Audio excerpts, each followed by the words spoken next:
Você está no canal Eu Estudo a Lição com o pastor Samuel Camilo. Muito obrigado por sua companhia, muito obrigado por escolher estudar a lição da Escola Sabatina junto conosco. Você sabe que todos os dias temos oferecido aqui através do canal um pouco do conhecimento da Palavra de Deus. Nesse trimestre, de forma muito especial, estudando a respeito do livro de Deuteronômio. É claro que eu quero agradecer muito àqueles que já se tornaram nossos parceiros dentro desse ministério.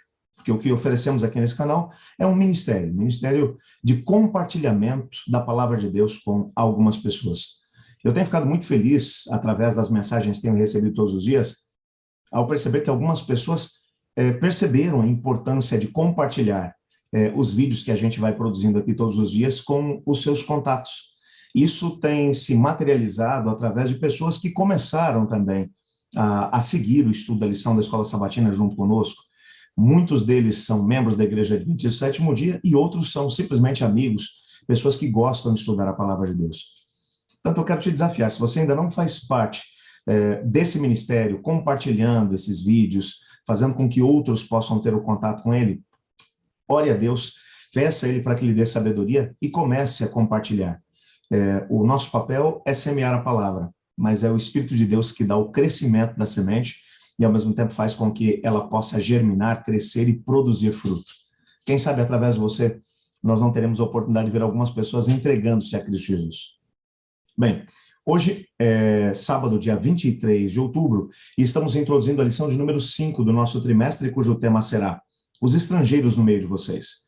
O texto que serve como base para o nosso estudo de hoje é Deuteronômio, capítulo 10, verso 19, que diz: portanto, amem os estrangeiros, porque vocês foram estrangeiros na terra do Egito.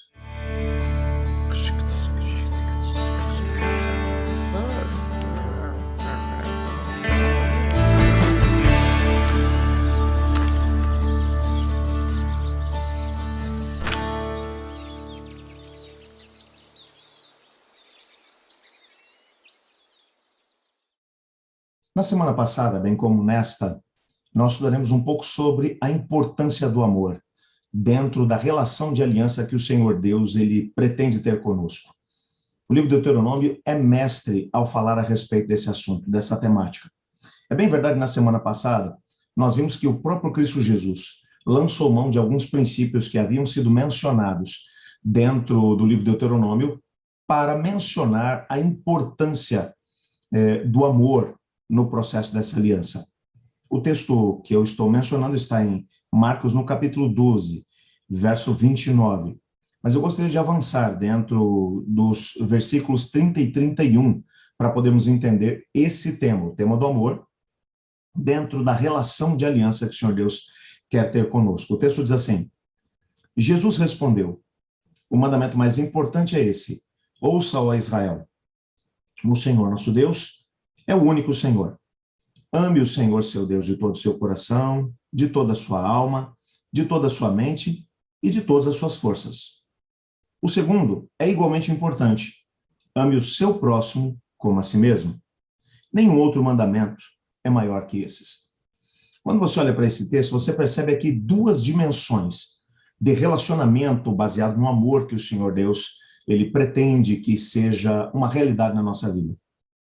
O primeiro grande mandamento que o Senhor Jesus vai aqui mencionar, que está baseado lá em Deuteronômio, no capítulo 6, é a ideia do amor. O amor a Deus sobre todas as coisas. É amar a Deus, colocar a Deus como a grande prioridade da nossa vida.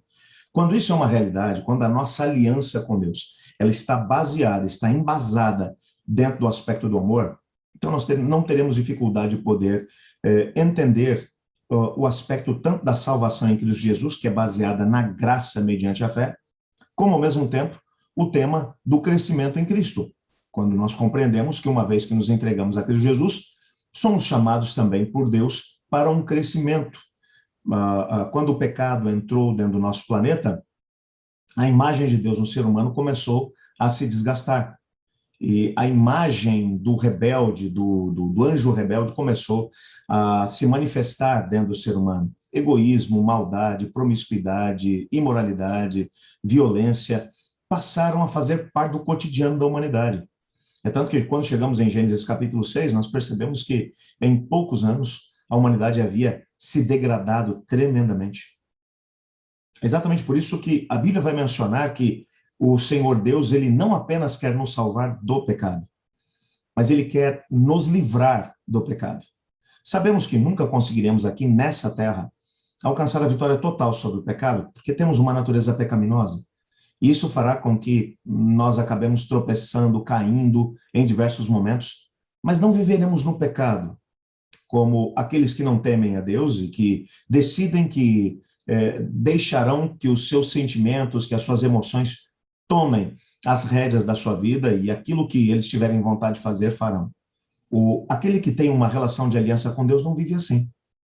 Ele vai crescendo em Cristo Jesus.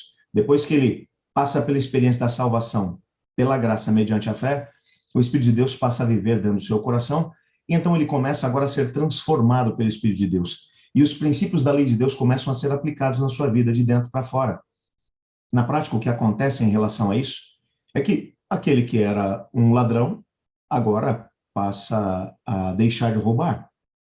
Aquele que mentia, deixa de mentir.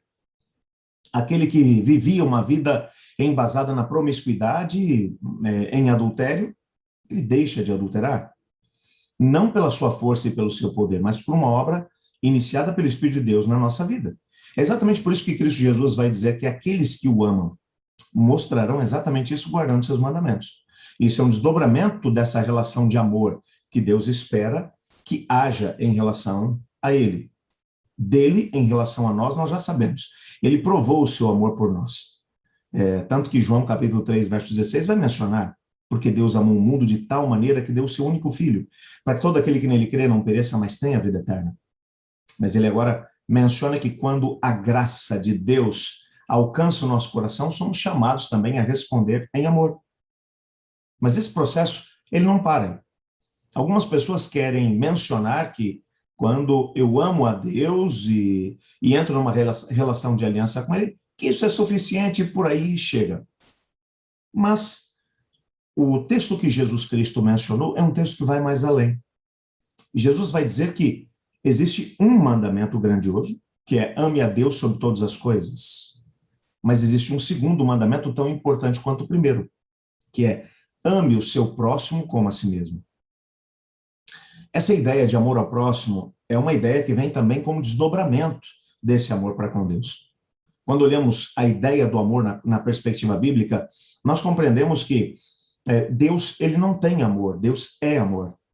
1 João capítulo 4, verso 8 vai falar sobre isso. Aquele que não ama não conhece a Deus porque Deus é amor.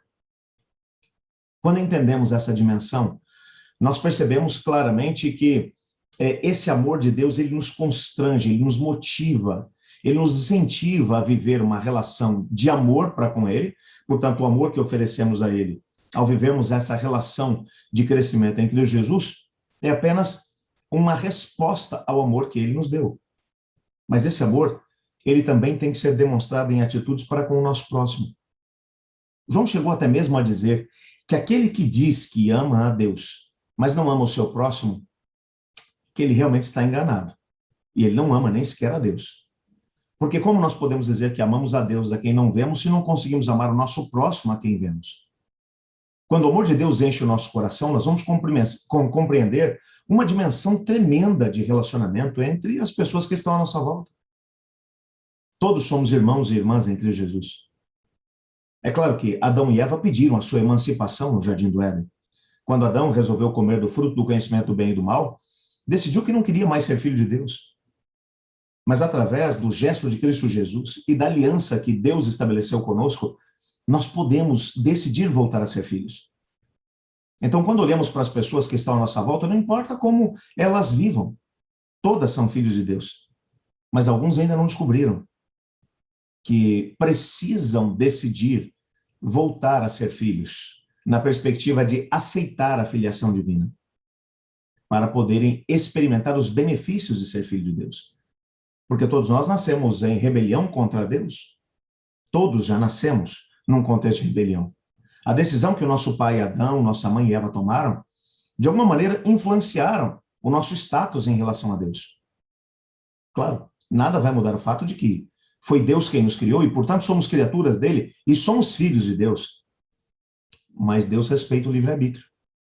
E como a humanidade decidiu que não queria mais viver essa relação de filiação, Deus enfrentou o problema do pecado para dar à humanidade a possibilidade de escolher voltar a ser filho ou não. Então, veja, intrinsecamente, todos são filhos de Deus. Porque todos tiveram sua origem em Deus. Mas quando nascemos em rebelião contra Deus. Portanto, emancipados de Deus. A decisão que o Adão tomou é uma realidade na nossa vida.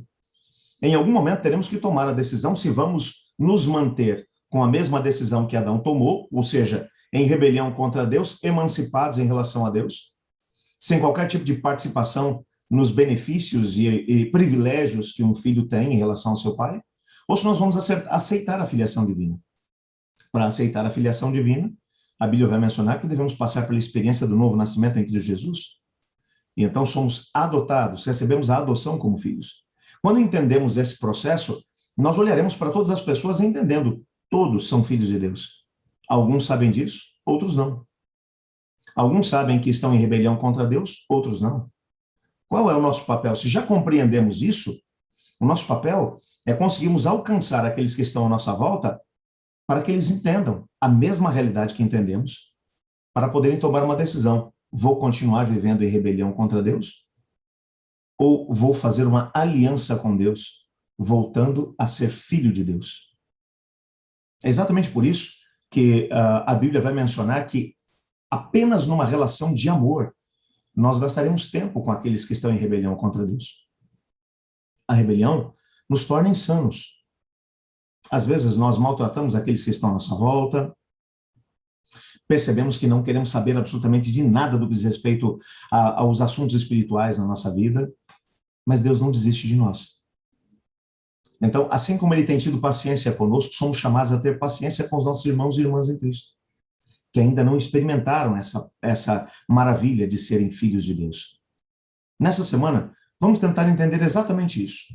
Existem 3 ênfases, ou 3 temas que vão ser trabalhados na lição dessa semana. O primeiro deles é a ideia da nova aliança. Embora a aliança seja eterna, há sempre necessidade de renová-la, numa linguagem do livro de Deuteronômio, de circuncidar o coração. Deus mencionou que a aliança com o seu povo seria uma aliança eterna. Mas houve muitos momentos em que o Senhor Deus fez uma restauração dessa aliança, em que Ele renovou essa aliança com o seu povo. Um segundo tema é a circuncisão do coração. Existem alguns símbolos que são mencionados como uma espécie de metáforas que revelam uma verdade teológica crucial. Um deles é exatamente o símbolo da circuncisão. No Antigo Testamento, qualquer pessoa que quisesse entrar em um relacionamento de aliança com Deus deveria passar pela experiência da circuncisão, para tornar-se parte do povo de Deus. Agora, no Novo Testamento, a circuncisão foi substituída pelo batismo cristão. Mas, de alguma maneira, essas metáforas, elas representam uma obra que deveria acontecer no coração. Que obra é essa? Uma terceira ênfase que vai ser dada na lição dessa semana é o amor aos estrangeiros. Tudo bem amar o próximo, mas amar estrangeiros, pessoas que estão distantes, por que devemos fazer isso? Esses são alguns temas que estudaremos nessa semana, desdobraremos dia após dia, para compreendermos aquilo que o Senhor tem para nós. Nesse momento, gostaria de orar junto com você, pedindo a Deus para que nos ajudasse a compreender esses temas. Ore comigo. Obrigado, Senhor, por tua palavra. Ajuda-nos a compreendê-la e a viver os seus princípios, amando a Deus sobre todas as coisas e ao nosso próximo como a nós mesmos. Nos entregamos em tuas mãos, no nome de Jesus. Amém. Eu estudo a lição. E você?